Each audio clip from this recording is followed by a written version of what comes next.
waxaan rabaa inaan halkan ka cadeeyo inaan gebi ahaanba iskaga tagay ama aan joojiyay shaqadii aad horay iga barateen ama aad igu arki jirteenba. gebi ahaan inaan joojiyay shalay go'aankayga iyo rabitaankayga iyo jacayl anigu aan u qabo ayaan kaga mid noqday ciidanka xoogga dalka Soomaaliyeed. maanta isla go'aankaas ayaan kaga tagay. ilaahay wadanka nabad iyo xasilooni ha noo siiyo, hana noo dejiyo.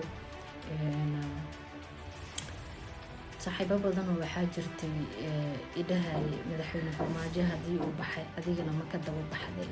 labada arrin isma quseeyaan.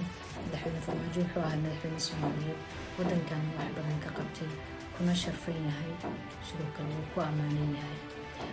madaxweyne Xasan Sheekhna sidoo kaleeto waa madaxweyne Soomaaliyeed ilaa iyo xilka iyo mas'uuliyadda culus ku asturo. kaftan yar oo Facebook aan soo dhigay jirto saaxiibo badan siyaabo badan ay uga falceliyeen, balse go'aankayga anigu shalay private buu ahaa muddo 7 bilood ah. maantayna waxaa keentay inaan ka hadlo wax kaleeto ma ahan. dad badan baa isu weydiiyey, ugu dhahayay xaggay ku maqan tahay, ku aaway.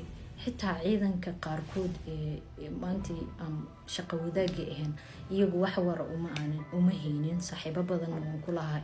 sidaas daraadeed maadaama su'aalihii ay ugu bateen, waxaan rabaa inaan halkan ka cadeeyo mowqifkayga ka tegitaanka ciidanka xoogga dalka Soomaaliyeed inaan gebi ahaanba shaqadaas joojiyay.